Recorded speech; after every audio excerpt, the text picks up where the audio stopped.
अगर हम इस बात को यहाँ से शुरू करेंगे कि हमारे यहाँ पर महिलाएं जो सस्ती हैं वो सिर्फ और सिर्फ बाजार जाने में या किसी ना किसी के यहाँ पर कोई फंक्शन रहेगा या शादी ब्याह रहेगा तभी वो सज धज कर अच्छे से बाहर जाती हैं। पर वो घर में उस तरह से जिसको सज धज कर या बिल्कुल जिसको बोलेंगे ना प्रिपेयर्ड या पूरी तरह से सब श्रृंगार करके नहीं रहती है। ये मुझे लगता है कहीं ना कहीं एक समझ की इसमें कमी है कि हमें सजना किसके लिए है। आज हमें ये लग रहा है कि मैं अच्छी दिखूं या मैं सच के रहूं वो सिर्फ और सिर्फ जब मैं बाहर जाऊं या जहां मुझे कोई देखे तभी मैं सजूं। नहीं, ये बिल्कुल ही गलत तरीका है। जब आप शादीशुदा जीवन में अगर है तो आपको आपके ऊपर ये जिसको बोलेंगे धर्म भी है और आपके ऊपर दायित्व भी है कि दोनों को एक दूसरे के लिए ही सजना है, एक दूसरे के लिए ही जीना है और एक दूसरे को ही आकर्षित करना है। आज हमें ये समझ में नहीं आ रहा है कि हम आकर्षित किसको कर रहे हैं। हम बाहर जाकर जब हम फंक्शन में जा रहे हैं, देखिए वहां पर भी आप अच्छे दिखे, वहां पर भी आप अच्छे कपड़े पहने या आपका श्रृंगार पूरा की पूरा पहने करे, बट आपको घर पर भी उतने ही अच्छे से रहना है।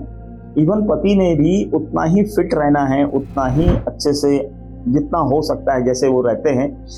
आज कैसे है, घर में अगर हम जाते हैं तो महिलाएं गाउन में रह जाती है, आदमी चड्डी बनियान में रह रहा है या फिर लुंगी पहने रह रहा है और कोई भी अपने ना बाल ठीक रख रहा है या महिलाएं भी अपने बाल ठीक नहीं रख रही हैं। तो ये तरीका नहीं है।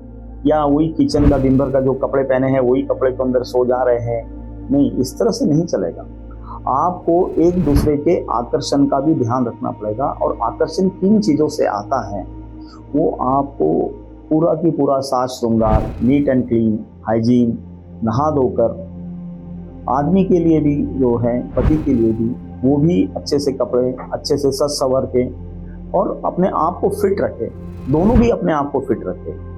और काम या दिन भर का घर का काम ले लीजिए या दोनों अगर बाहर काम कर रहे हैं, देखिए वो सब अपनी अपनी जगह पे जरूरी है, वो इस परिवार को या कुटुंब को चलाने के लिए है।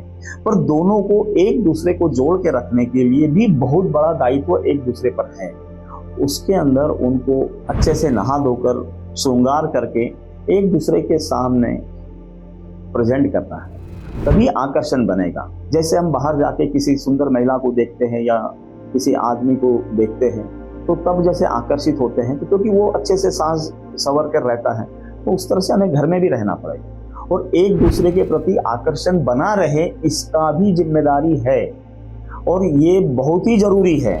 और अगर हम जो जैसे बोरियत हो रही है या एक दूसरे के प्रति आकर्षित नहीं हो रहे हैं तो इसका विशेष ध्यान रखने की ज़रूरत है। और इसमें मैं कुछ सुझाव भी दूंगा कि जैसे आप इसे सुबह नहा रहे हैं और फिर आप अगर घर का काम कर रहे हैं तो पति आने के पहले शाम के करीब जो घरेलू महिला है वो फिर से एक बार स्नान करे, फिर से पूरी तरह से साज संवर कर जब पति आ रहा है उसके पहले वो भी तैयारी अपनी पूरी तरह से करे। तो जिसमें कैसा होगा कि पति का भी जो घर में आने के बाद में उसका भी चेहरा ठीक रहेगा या उसको भी ये लगेगा कि कोई मेरे लिए घर पे राह देख रहा है। आने के बाद पानी से या चाय से उसका स्वागत करें, बातचीत करें, तो इससे कैसा है एक बॉन्ड बनेगा। बट बात ऐसा है कि हम एक दूसरे के प्रति अगर टेकन फॉर ग्रांटेड अगर हम ले रहे हैं कि मुझे क्या है, मैं तो पति तो मेरा ही है, कहाँ जाएगा, मैं जैसी भी दिख रही हूँ उसके लिए भी वो आकर्षित रहेगा। पति भी यही सोचता है कि उसकी तो शरीर हिल जा रहा है, पेट निकल जा रहा है, तो भी पत्नी मेरी है, वो मेरे तरफ ही आकर्षित होगी। नहीं, ऐसा नहीं होता है।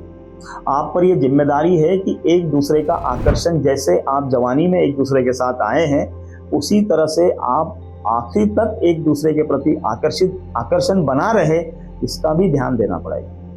और कोई भी टेकन फॉर ग्रांटेड एक दूसरे को कि भैया ये मेरी वाली है या मेरा पति है तो मेरा ही रहेगा, नहीं, कुछ गलत भी हो सकता है, इसका भी ध्यान रखें।